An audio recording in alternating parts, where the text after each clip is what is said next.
Salut les collègues et bienvenue sur Vintoto au nouveau.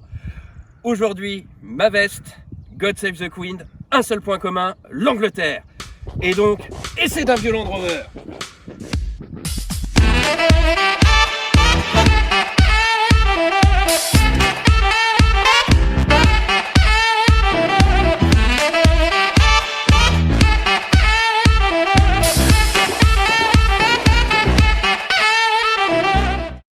Donc aujourd'hui, Land Rover Discovery 2 phase 2. Alors, il ressemble beaucoup au Land Rover Discovery phase 1. 700 points de différence comparé aux phases 1 et série 1. Ils ont vraiment complètement retravaillé ce Land. Et celui-là, il a une particularité que vous allez voir tout à l'heure comparé à beaucoup de Discovery 2. La différence, elle se situe ici. C'est pas que de la figuration.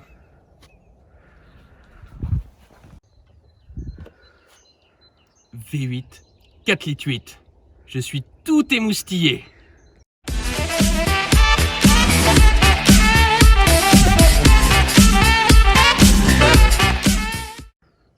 Trois moteurs à la base. Sur le Discovery 2, phase 2. Un diesel, TD5. C'est pas celui-là, donc c'était un 2 litres 5. Il y en a eu beaucoup. Après, il y a eu deux moteurs essence. Un 4 litres V8, un 4 litres 6. Et je vais vous expliquer pourquoi après. Celui-là est un 4 litres 8. À la base, un 4 litres de 185 chevaux. Mais ils ont des petits soucis de culasse. Donc, on peut les envoyer en Angleterre. Ils vous renvoient un 4 litres 8 qui développe 250 chevaux. Amortisseur classique à l'avant. À l'arrière, certains en option ont les suspensions pneumatiques. Et certains même, comme celui-ci, avec une télécommande pour les télécommander à distance. Attention, il y a eu des problèmes.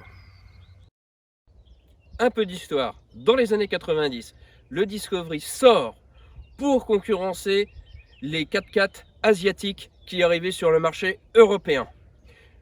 Au carnet catalogue, on trouvait le Defender qui était l'utilitaire, plus ou moins, et le Range Rover qui était le 4x4 de luxe. C'est un mix des deux. Un châssis de Range Rover, l'utilité du Defender et le luxe aussi du Range. Une vraie familiale le truc. On pouvait l'avoir en 7 places. C'est l'heure de se lever. Quand je vous disais que c'était utile le coffre, regardez la place que j'ai pour dormir. Un vrai palace. Et en plus, on peut tomber les banquettes. C'est quand même génial. C'est quand même bien un Discovery. Regardez la place que j'ai en hauteur de chargement. Un vrai utilitaire. Sur celui-ci, nous avons environ 800 litres de coffre. Il n'est qu'en configuration 5 places parce qu'il a l'option clim de coffre. Pourquoi une clim de coffre? Eh bien tout simplement, les sièges se situent là et de l'autre côté. Sauf que là, il y a le compresseur. En face, ils ont fait des rangements. Et cette clim est utile pour nos amis les animaux, l'été, qui crament à cause de la surface vitrée.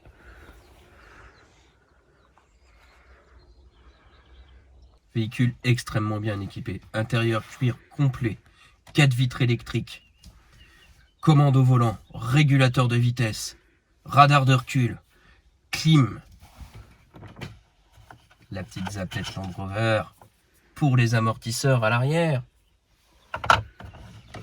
GPS, pare-brise chauffant, double toit ouvrant. Et on est sur une voiture de 2003.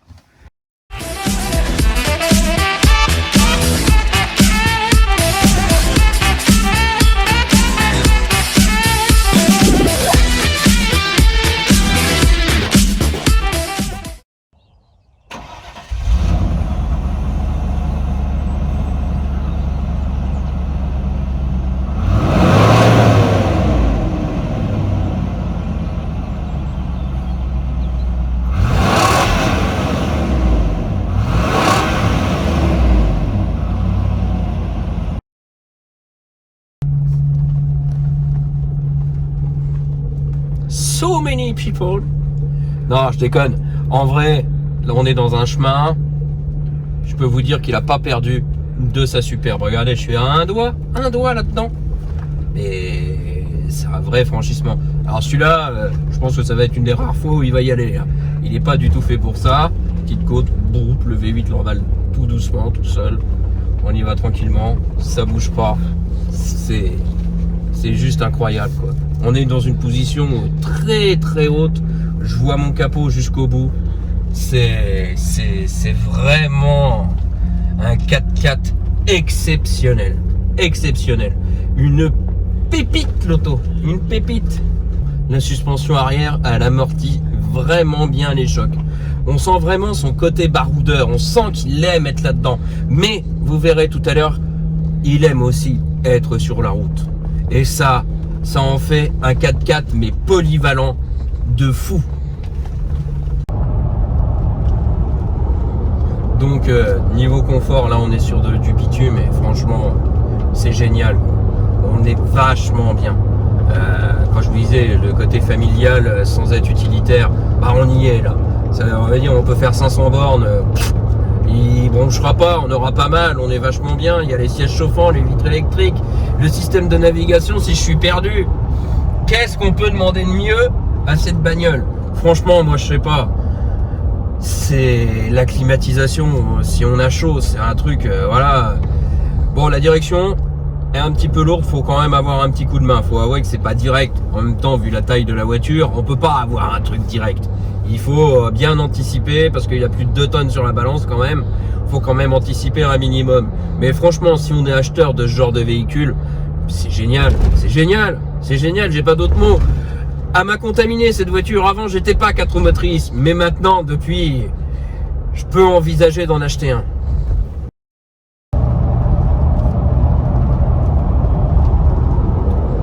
Alors par contre 250 chevaux, mais c'est pas un truc, c'est pas un avion.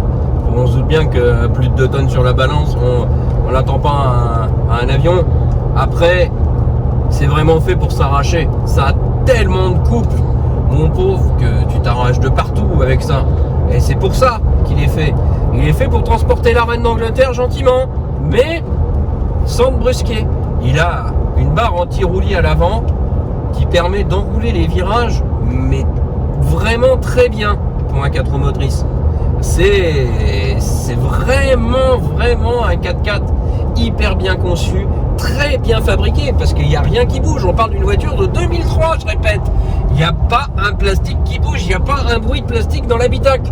C'est vraiment... Et pourtant, on parle d'une voiture qui a plus de 200 000, là, quand même. C'est génial. Alors, petit guide d'achat. Ça, celui-là, c'est une pépite. Mais attention, c'est une voiture qui demande un entretien rigoureux qui est à sa hauteur. Celle-ci, c'est la voiture du caméraman. C'est un de ses délits. Alors, par contre, ça a pas mal de défauts comme bagnole. Faut être honnête quand même. Les ponts, ça demande pas mal d'entretien parce que c'est assez fragile. Les moteurs, tous les V8, à un moment, ils vont avoir un problème de culasse. Il y aura quelques exceptions, mais une généralité, tous. Ça rouille un petit peu, c'est logique, c'est censé aller dans la terre. Il y en a peut-être pas beaucoup qui l'auront fait, mais ça demande quand même un bon entretien. Faut le penser avant d'en acheter un. À l'arrière, surtout si c'est les suspensions pneumatiques, à bien vérifier. De toute façon, c'est facile, il va s'affaisser. De toute manière, à vérifier, c'est simple, il va avoir le cul par terre. S'il est bien droit, c'est bon. S'il a le cul par terre, ça va coûter un billet. Et un autre truc qui coûte un billet à utiliser au quotidien, c'est sa consommation. Un petit 22 litres. Alors, chers collègues, après cette petite vidéo brève présentation de ce véhicule, si vous voulez d'autres V8 ou d'autres trucs ou d'autres 4 roues motrices, dites-le nous dans les commentaires. En tout cas, un grand merci de nous avoir regardés sur notre petite chaîne Vintoto.